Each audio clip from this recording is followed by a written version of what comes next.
Mindset podcast. My name is Natalie Potts, personal development and business coach, and each week I'll be bringing you an inspiring personal message to help you unlock creating and living a life full of energy and happiness. And today I'm going to be talking all about how you can kickstart your week with 5 ways to manage time wisely. And done is better than perfect. Just remember that. So 5 key ways. I'm going to make this short and punchy. The best way to start is to not start planning your days. It's to plan your week. Trust me, been there, done it, thinking, right, I'll start every single morning at 5 and I'll block out my day. And then actually I just realise I'm kind of living each day, not really planning and getting enough through my week. So that's great in terms of living in the moment. Of course, I'm not detracting from that. But we do need to sometimes think about longer term as well. And having a structure for most people is what helps them perform better and their output. And that's what we're about of our days, is getting the maximum output performance-wise. So one of the first things I do, so going for number 1 here, is I plan my week, like I said. And this is about looking at your Sundays. Okay, so if you think about a Monday as your kind of start to the week, often you can be a bit on the back burner, or something happens and it throws us off, and then suddenly it throws our day off. Imagine getting up late on a Monday morning, rushing to work, panic, anxiety hitting the roof, and just absolute mayhem, and not kind of getting over that day and being that kind of the Monday blues feeling. So I invite you to look at starting planning your week on a Sunday. And this has been really successful for me. So I always just kind of relax on a Sunday evening, and I get that half an hour, 45-minute space, no longer than that. And I just plan out my whole week. And I start by doing a brain dump, because when I write things down, I see things differently. And it's just a way of, it's like purging your emotions. You're just seeing on a page and writing it out. And what I often find is that when I'm very overwhelmed, I do this as a tool, because I just think I've got so much going on in my mind. I don't know where to put my attention, my focus and my energy, and I just need an output. So doing a brain dump really helps you, and literally no more than 5 minutes for this. Write every single thing that comes into your mind, and then just start to take a kind of a step back and looking at it and seeing what you notice about that, and then maybe start to prioritize around this. So a brain dump is great because then it allows you to really look at that kind of Eisenhower matrix. And if you've seen this before, this is all around the 4 Ds. And when you have the 4 Ds, you turn clarity into action. And this is around looking at the kind of not important, important, urgent, non-urgent. So I'm really trying to get you to visualize a matrix style, just the 4 quadrants. Okay. And the first thing you'll have is the urgent, like you've definitely got to do it now type thing. And then you're not so urgent. So deciding when can you schedule that in for. Then you look at the delegate. Actually, who could do it for me? Do I really need to do that myself? And then the delete.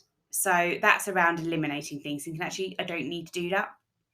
So if I just go back and reiterate, it's the do. So what you're going to do now, or you have to do it the first thing in the mornings if you're looking at your week as well. Decide what you can schedule in and where you can put that, and then can you put it later in the week and days. Delegate. So who can you delegate stuff off to? What don't you need to do? Do you need to do your washing and ironing? Can you give something to the kids and, they earn a bit of pocket money? Could you give something to your partner, say, actually, you're going to do dinner 3 nights this week? And what can you delete? So is there things that you think, actually, when I really think about it, I get nothing from spending that 20 minutes that I do every single lunch break? That's the first thing I do, is check my social media. So really start to drill down on what you do and how you go about doing it. And it's, again, drawing on that what and the how of what we do. And then in terms of planning your week, think of these 4 questions, okay? What is the most important thing that you need to stay focused on every single day? So when you're mapping out the Sunday to the Saturday, every single day, what do you need to focus on that is really, really important? Or to make that happen on that day, what do you need to do? Then think about what are the important events or meetings happening every single day. Okay, again, structuring it. So what needs to happen And how can you then make sure you perform exceptionally well at all of those meetings or events? And by doing this, you start to think about things like, actually, do I need to show up there? Is that going to bring me anything? Or am I going to that networking event? Or am I going to that meeting just because I feel I need to, but actually I know I could probably spend my time more efficiently elsewhere? Then think about one thing you could do for yourself on that day to recharge or bring joy to your life. And I'll come on to this in a moment around downtime, because that's a completely different section of me and a focus. I think it's really, really important. And many of us kind of sacrifice that time. And who is one person that you need to reach out to lead, care, or show that you're thinking about them? And how can you show up for them? And I really liked doing this when I started it, because it really made me challenge myself to think about, what do I do for someone every day? Bringing that kind of gratitude moment, that kind of, how do I give back each day to somebody in some form? What random act of kindness could I do? What message could I just send to somebody to say, do you know I'm thinking of you? I've got your back. I'm here for you if you need me. So, great way to start is to really start to look at brain dumping, the Eisenhower matrix of the do, decide, delegate, delete, and then those 4 questions. Number 2, so going step by step here, the things that you must do to make your time be managed more wisely. And that is about breaking everything down in the week. So when you're doing this on a Sunday, look at every single block of hour. Okay. You could draw down to 30 minutes if you want to. I'd challenge that you'd be finding you think you actually then micromanaging yourself too much. And then you just become overwhelmed. So then it doesn't actually have the output that you want. So break down the hour blocks though. And then you need to start having a bit of discipline when you start approaching your week to stick into those times. And if the hour hits, baby. You know, it's kind of right, next thing. And this will help you get more productive in the time that you've got, because you'll be looking at it different. So you won't be thinking, do you know, I've got 4 hours this afternoon, I'll just get that emails all checked and I'll get that presentation done for my webinar this week, or I'll start that bit of work to do because it's a project. You won't just think I've got 4 hours. You'll be like, I've got an hour. How do I prioritize that hour to really maximize my time there? So block out your days into hours. Then plan in your downtime. And this is always a really important one I'll focus clients on when we're talking about how productive they are, or whether they've, if I get that obstacle of I haven't got enough time, great. Let's go with that. Let's look at it. Let's break it down. Where are you using your time at the moment, and how can we make your time more productive and be more efficient within that space? But planning your downtime means time for you at whatever you want that to be. So examples of what I do, I go to cinema a couple of times a week. I go to the gym, so I make sure I get my fitness in every single day. I'm doing at least 30 minutes exercise, and I train 5 times a week.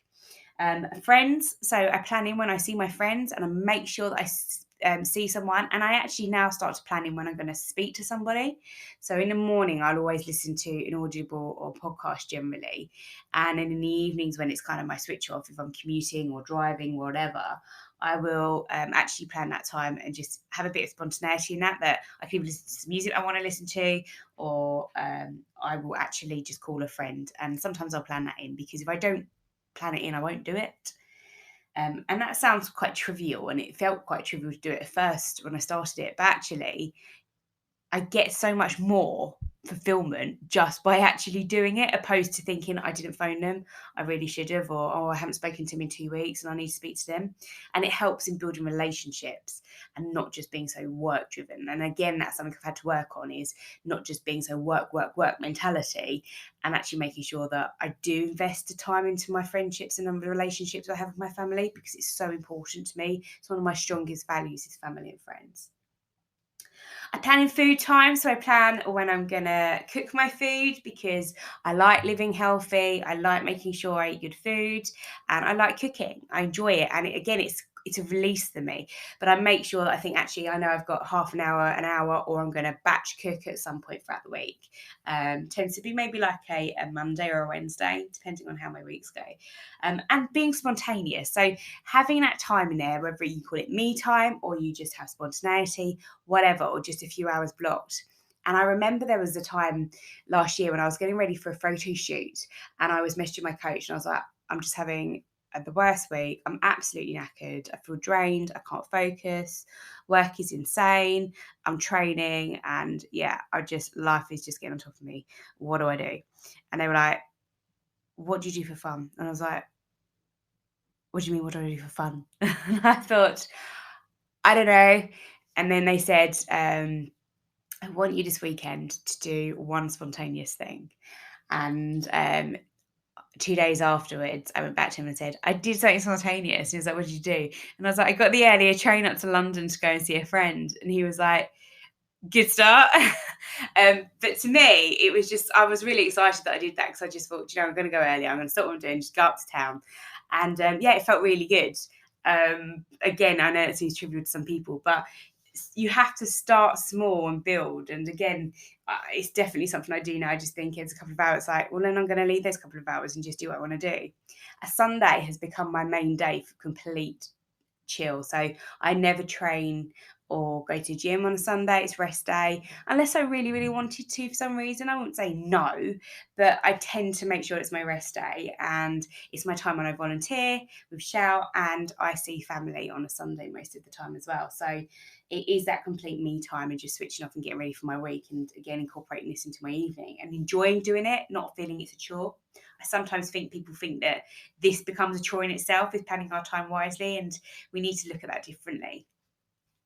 So going on to number 4 is the obstacles. And this is really important, like with any coaching process, that we coach ourselves and we understand what could get in our way. Because if we do not do that, we will allow things to get in the way, whether it's a distraction or, time obstacle, and then we'll use that as an excuse often to kind of condition that, oh, well, that's okay, I just let that go. And actually, sometimes we need to be a bit more disciplined than that.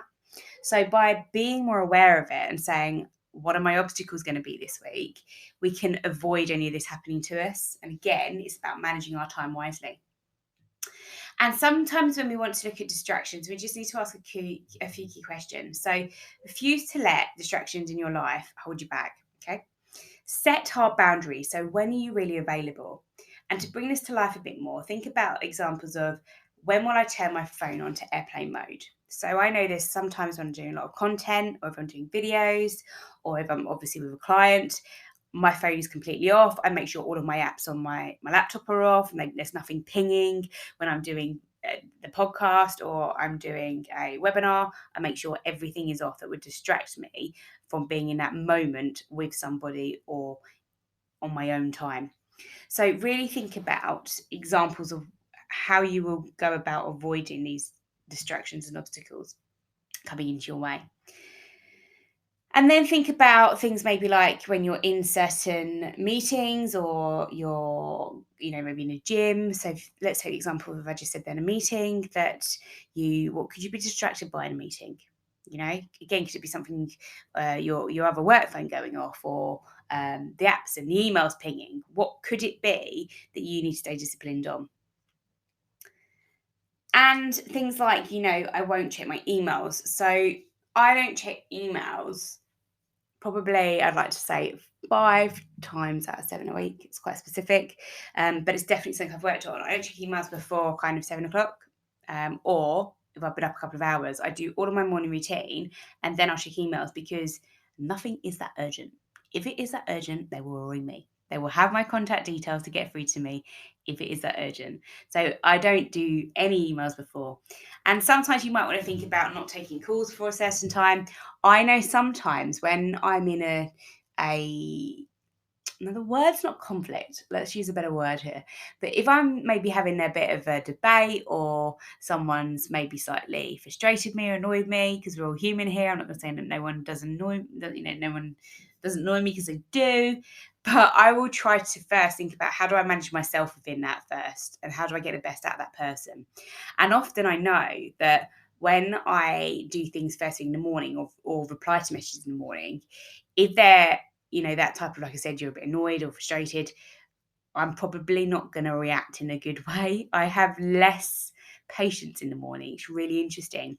But it's seeing that in myself and being self-aware and looking at how I could improve a relationship from the response I've had from somebody previously, that's made me reframe and think about, well, what do I need to change here? So one of those things I know that I do really well is to think that I don't often actually reply to many people before midday, because I just want my mornings to myself to get through what I'm going to do, focus. And again, just be in the moment. It's really important to me that I have that focus. And another thing might be, I will not have an alcoholic drink in the week. Or you could just say, I will not have an alcoholic drink before 6 o'clock at night, which is a bit of a joke. I have my dad that, we kind of had that 6 o'clock, and he's like, would you like little drink, a gin? And so be really disciplined, and it's just about highlighting it. And again, don't suddenly go full whack, right, Sunday, I'm going to start everything from this Sunday, because that's really hard to keep consistent. And to create a life that is of energy and that serves us long term and sustainable is about doing things step by step, okay, and building on that. And again, it's not the fact that it's perfect. Done is better than perfect, as I'll go back to again. No rocket science here, just all these same themes coming through. Then I will look at the non-negotiables. So I will really start to think about, what are the things I have to do? So the non-negotiables are a must. There is no buts, no ifs. So are you sure about that? You will do it. So this is things maybe like, I will not swear, because sometimes lots of people swear. I will never hit snooze. So I don't tend to, because I just like to just jump out of bed. But that's a routine that's just, I think it's kind of ingrained in how I am. And I would actually like to snooze sometimes, because I think it'd be nice to do. But you might want to say, I will achieve 10,000 steps a day. I will meditate for 10 minutes a day. I will drink 4 litres of water a day. I will phone a friend a day. Whatever it is, just think about, what are the things you must do every single day, and get those in. And then I talk about magic time. So you might be thinking, hey, what's going on here? So magic time was a concept that I took from a book called The Perfect Week by Craig Ballantyne. And lots of what I do actually in my week and looking at my time stems from this book, because it's really important about not focusing just on your day, but actually getting the most out of your weeks and feeling the best, and not always being so work ethic and driven, because actually life is more about having the roundedness to what we do, to who we have in our lives, and having everything not just being work or just all of our friends. So there has to be that part of balance. And I like the fact that when you look at a week, there is more balance. So when you have magic time, this is time in our day when we will be the most productive. So to break this down, I'll give you an example. When people want to be on a moment of focus, so I want to always be focused when I read, because I want to take stuff in. I know that my best times, and I call it my magic time, where I'm most productive and I take in information really well, I call it like I'm like a sponge, I just absorb information, is 5 o'clock in the morning, or kind of till 7 in the morning, or very rarely it's kind of 9 o'clock at night. Now this sounds really crazy, but if you've thought about it like this, or you've noticed when you're most productive, it might not seem so. And it's about recognizing importance in that time and freeing up, and then being absolutely ruthless in protecting it. So turn off your phone. So let's go back to the example again when I read. So if I get up at 5 in the morning and I know I absorb information really quick, I can laser scan a book for some reason. Whereas kind of sometimes 11 o'clock, 10 o'clock at night, like game over, I would not be able to read at that time. It's just something I can't do very easily. But I will make sure that I'm not checking my phone. I'm just sitting in a moment. I'm with my coffee, and I'm just enjoying what I'm doing, and I'm avoiding all of those distractions. So start to think about, when is your magic time? What does that look like for you? And try it as well. Something might work and something might not, but just to find that time. So my fifth way to manage time wisely is to get laser focused on doing this. And I think that's really important as a last one, because there's no point doing 5 things or 5 successful tips, strategies, whatever, and then we actually don't do them. So to keep things simple and to build on them step by step, get laser focused on doing these steps. So focus in when you're going to do this. If it is a Monday for you and not a Sunday, that's great. absolutely. But make it ruthless that it's one of those days. I would say try on a Sunday for sure, because you then hit start that Monday, like we said at the beginning. If something goes wrong or you oversleep or you do go into that snooze, that you will not have your day put back and then your week because of that. You can then still embrace the day. And that's really important. So 5 ways to manage your time more wisely is to plan your week, not your day. Break it down. So look at the blocks of the hours. Planning your downtime, your friends, your fitness, your food. Look at the obstacles. How are you going to overcome these? What are the distractions? What are your non-negotiables? And get laser focused on all of this. It is so important. And it came from my coach the other day. She put a great quote out there. The problem is we think we have time, which stems from Buddha.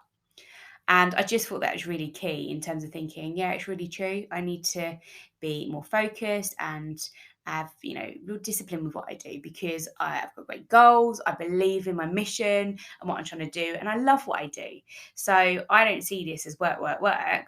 I see it that I'm getting more productive in loving what I do, which is a great place to be. So hopefully that's been of value to today. Thank you for listening. If you haven't listened to my podcast from last week, go back and listen, because I hope it's really, profound and useful for people. It was all around how to prevent burnout. So I do recommend you check it, because I spoke about self-doubt, building your confidence, and knowing the triggers around burnout. I'll put a little link in the description of this episode anyway. So please, as always, connect with me on social media. I'm at Natalie Potts Coaching, apart from my Facebook community, which is A Living a Vibrant Life. And I really want to hear from you. So drop me a question, share this episode with a friend, make sure you leave a review and subscribe to my podcast, so you're empowered in your own way. And I want to really embrace people in terms of coming forward, sharing ideas with me of what they want to hear more about, whether you'd love to build my podcast with me. We're all on our own journey. So I'm doing this because it's part of my development and where I want to be, with my goals and my future. And you can do that too. Don't limit yourself to be small-minded or to not dream big. As always, let's go and take action and have a great day. And I also should maybe add to this one, have a great week.